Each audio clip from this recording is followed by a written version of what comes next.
Assalamualaikum warahmatullahi wabarakatuh. Baiklah, di sini saya akan mengulangi menceritakan lagi, tapi dengan judul yang berbeda. Kali ini saya akan menceritakan tentang 6 korban keris Empu Gandring. Siapa yang tak kenal dengan keris Empu Gandring? Keris ini dikutuk pembuatannya. Empu Gandring akan membawa malapetaka.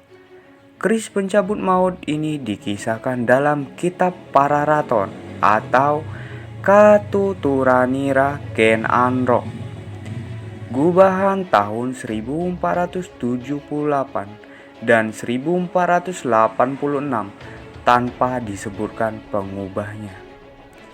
Di luar mitos soal magis, keris Empu Gandring, kisah ini menggambarkan suksesi berdarah yang mengiringi perjalanan kerajaan Singosari yang didirikan Ken Anrok.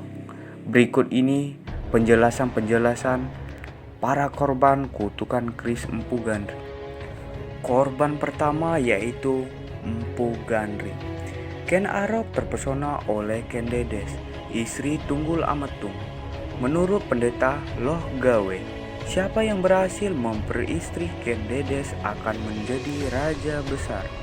Ken Arok pun bertekad membunuh Tunggul Ametung. Ayah angkatnya, Bango Samparan, menyarankan agar Ken Arok memesan keris kepada kawan karibnya, yaitu Empu Gandring, pembuat keris yang ampuh di Lulumbang. Maka datanglah Ken Angrok menemui Empu Gandring. Ken Angrok meminta kerisnya selesai dalam 5 bulan, sedangkan Empu Gandring minta waktu setahun. 5 bulan kemudian Ken Angrok kembali ke Lulumbang dan mendapati Empu Gandring sedang menggurinda keris pesanannya. Karena belum selesai, Empu Gandring menolak memberikan keris itu. Ken Angrok pun merebut keris itu dan menikam Empu Gandring. Sebelum mati, Empu Gandring mengutuk bahwa Ken Arok dan 7 turunannya akan mati oleh keris tersebut. Merasa bersalah, Ken Arok berjanji kalau cita-citanya menjadi raja terwujud, dia akan menunjukkan rasa terima kasihnya kepada keturunan Empu Gandring. Korban kedua yaitu Tunggul Ametung. Di Tumapel, Ken Arok berkawan dengan Kebo Ijo yang dikasihi Tunggul Ametung. Dengan cerdik, Ken Angrok membuat Kebo Ijo tertarik dengan keris berukiran kayu cangkring yang dibawanya. Ken Angrok meminjamkannya. Kebo Ijo suka memamerkan keris itu sehingga setiap orang Tumapel tahu Kebo Ijo memiliki keris itu. Pada suatu malam, Ken Angrok mengambil keris itu tanpa sepengetahuan Kebo Ijo. Ken Angrok menikam Tunggul Ametung yang tertidur dan meninggalkan keris itu tertancap di dadanya. Korban ketiga, Kebo Ijo. Warga Tumapel yang pernah melihat Kebo Ijo memamerkan keris itu serta merta menuduhnya sebagai pembunuh Tunggul Ametung. Mereka mengeroyok dan membunuh Kebo Ijo dengan keris itu. Ken Angrok bebas dari tuduhan, tetapi tidak terbebas dari kutukan Empu Gandring. Kebo Randi yang masih kecil menangisi kematian ayahnya Kebo Ijo. Merasa terharu, Ken Angrok menjadikan Kebo Randi sebagai pekatik atau abdi. Ken Angrok kesatria yang tak terkalahkan. Ken Angrok akhirnya berhasil memperistri Ken Dedes. Tidak ada orang Tumapel yang berani mengganggu gugat. Bahkan keluarga Tunggul Ametung pun diam, tidak berani berkata apa-apa. Ramalan pendeta Loh Gawe terbukti. Ken Angrok berhasil mengalahkan Raja Kediri Dandang Gendis alias Kertajaya. Dia mendirikan kerajaan Singosari pada 1222 Masehi. Korban keempat adalah Ken Arok atau Ken Angrok. Waktu dinikahi Ken Angrok, Ken Dede sedang hamil 3 bulan, mengandung anak dari Tunggul Ametung. Ketika lahir, anak itu diberi nama Anusapati. Sedangkan Ken Angrok dan Ken Dedes memperoleh 3 putra dan 1 putri, yaitu Mahisa Wunga Teleng, Panji Saprang, Agni Baya, dan Dewi Rimbu. Dari pernikahannya dengan Ken Umang, Ken Angrok mempunyai 3 putra dan 1 putri, yaitu Panji Tohjaya, Panji Sudatu, Tuan Waregola, dan Dewi Sambi. Ken Dedes merahasiakan kematian suaminya, Tunggul Ametung. Namun, ketika Anusapati sudah agak besar, dia menanyakan kepada ibunya, mengapa sang Amurwabhumi atau Ken Angrok memperlakukannya berbeda dibanding saudara-saudaranya yang lain. Dia juga mempertanyakan, kenapa bukan dirinya yang lebih tua, tapi Mahisa Wunga Teleng yang dinobatkan sebagai Raja Kediri. Ken Dedes akhirnya menyingkap rahasia bahwa Anusapati hanyalah anak tiri dan ayahnya Tunggul Ametung mati dibunuh Ken Arok.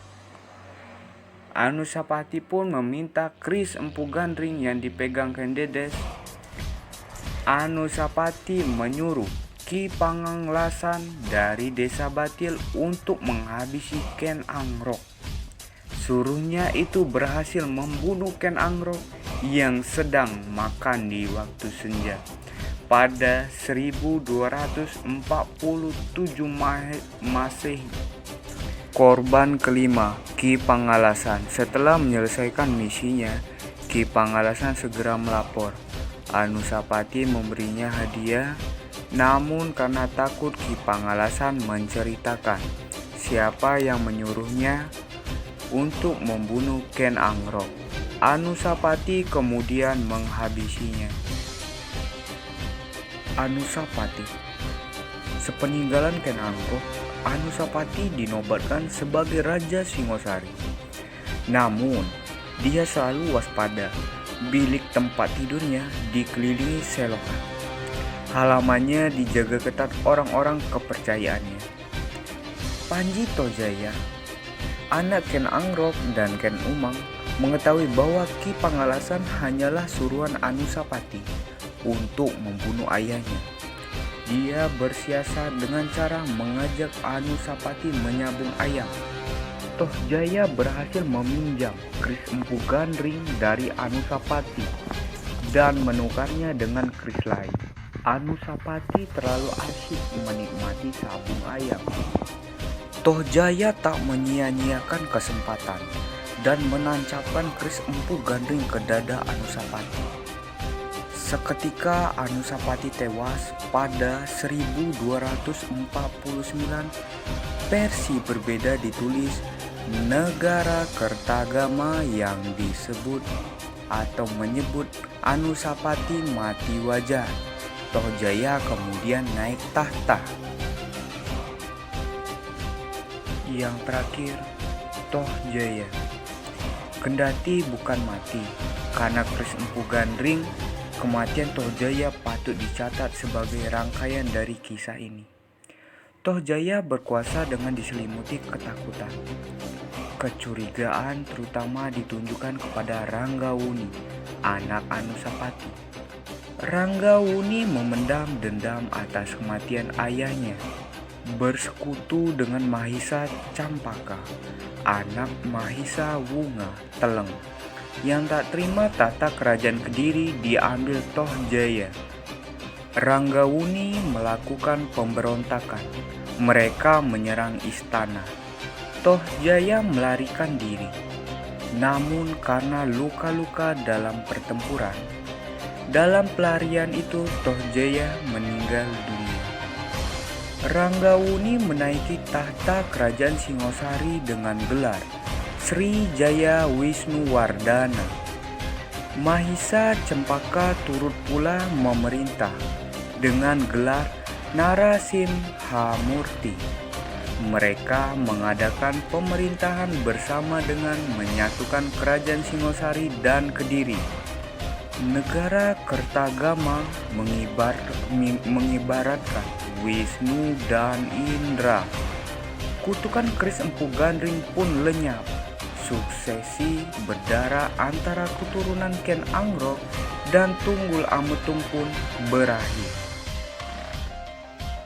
Sekian dulu video dari saya hari ini. Terima kasih kepada teman-teman sekalian yang sudah menyaksikan cerita video dari saya. Apabila ada kata-kata yang salah, saya mohon maaf. Wassalamualaikum warahmatullahi wabarakatuh. Salam kenal semuanya.